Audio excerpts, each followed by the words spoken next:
വനിതാ ഡോക്ടർക്ക് നേരെ കയ്യേറ്റം നടന്നതായി പരാതി. അതിരമ്പുഴ കുടുംബാരോഗ്യ കേന്ദ്രത്തിലെ വനിതാ ഹൗസ് സർജൻ ഡോക്ടർ ജൂഡിന് നേരെയാണ് രോഗിയുടെ കയ്യേറ്റം നടന്നത്. ഇൻസുലിൻ വേണമെന്ന ആവശ്യം നിഷേധിച്ചതിനെ തുടർന്നുള്ള തർക്കമാണ് കയ്യേറ്റത്തിൽ കലാശിച്ചത്.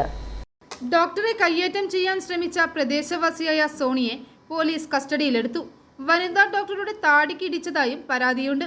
ഇത് സംബന്ധിച്ച് ഡോക്ടർ ജൂഡ് ബന്ധപ്പെട്ട മേലധികാരികൾക്ക് പരാതി നൽകുകയും ചെയ്തു. ഒപിയില് പേഷ്യന്റ് വന്നപ്പോഴത്തേക്കിനും അവർക്ക് ഇൻസുലിൻ വേണമെന്നുള്ളൊരു ആവശ്യമായിട്ടാണ് വന്നത്. അപ്പോൾ കുറച്ച് മാസങ്ങളായിട്ട് ഷുഗർ ചെക്ക് ചെയ്തിട്ടില്ലായിരുന്നു. അപ്പോൾ ഇത് പറഞ്ഞിട്ടാണ് ആക്ച്വലി ആദ്യം പ്രശ്നങ്ങളെല്ലാം തുടങ്ങുന്നത്. പിന്നെ പുള്ളിക്കാരൻ ആദ്യം ഇരുന്ന് എന്നെ ഭയങ്കര മോശമായിട്ട് സംസാരിക്കാൻ തുടങ്ങി. നിങ്ങൾ ഡോക്ടറാണോ, നിങ്ങൾക്ക് ക്വാളിഫിക്കേഷൻ ഉണ്ടോ, നിങ്ങളുടെ സർട്ടിഫിക്കറ്റ് എന്ത് ചെയ്യും, ഇങ്ങനെയുള്ള കാര്യങ്ങൾ സംസാരിക്കാൻ തുടങ്ങി. അപ്പോൾ കംപ്ലയിൻറ്റ് കൊടുക്കാൻ വേണ്ടിയിട്ട് ഞാനിവിടെ നഴ്സിംഗ് സ്റ്റേഷനിലോട്ട് പോകുന്ന വഴിക്ക് ആളുടെ വൈഫിൻ്റെ ബുക്ക് എൻ്റെ കയ്യിലുണ്ടെന്ന് പറഞ്ഞിട്ട് അത് പിടിച്ചു പറിക്കാൻ നോക്കി. എന്നെ ഭയങ്കരമായിട്ട് അറ്റാക്ക് ചെയ്യുന്നത് പോലെ വന്നു. അതിനുശേഷം എൻ്റെ ചിന്നിന് ഇടിച്ചു. ഇനിയിപ്പോൾ ഞാൻ നോക്കുമ്പോൾ എൻ്റെ നഖമൊക്കെ പൊട്ടി.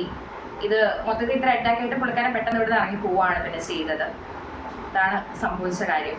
പഞ്ചായത്ത് അംഗങ്ങൾ അടക്കമുള്ളവർ സംഭവ സ്ഥലത്തെത്തിയിരുന്നു. ഏറ്റുമാനൂർ പോലീസ് മേൽ നടപടികൾ സ്വീകരിച്ചു. രോഗിയും ഭാര്യയും ചേർന്നാണ് ആശുപത്രിയിൽ എത്തിയിരുന്നത്. ഇവർ രണ്ടുപേരും പ്രമേഹ രോഗികളാണ്. സംഭവം അറിഞ്ഞ് അതിരമ്പുഴ പഞ്ചായത്ത് പ്രസിഡന്റ് OS സജി, മെമ്പർമാരായ ബേബിന സജാസ്, ഫസീന സുധീർ എന്നിവർ സ്ഥലത്തെത്തിയിരുന്നു. എന്നാൽ തനിക്ക് നേരെയാണ് കയ്യേറ്റമുണ്ടായതെന്ന് ചികിത്സ തേടിയെത്തിയ സോണി പറഞ്ഞു. ഞാനും എൻ്റെ ഭാര്യയും കൂടെ ഇവിടെ മരുന്നിന് വന്നപ്പോൾ മരുന്ന് നിഷേധിച്ചു.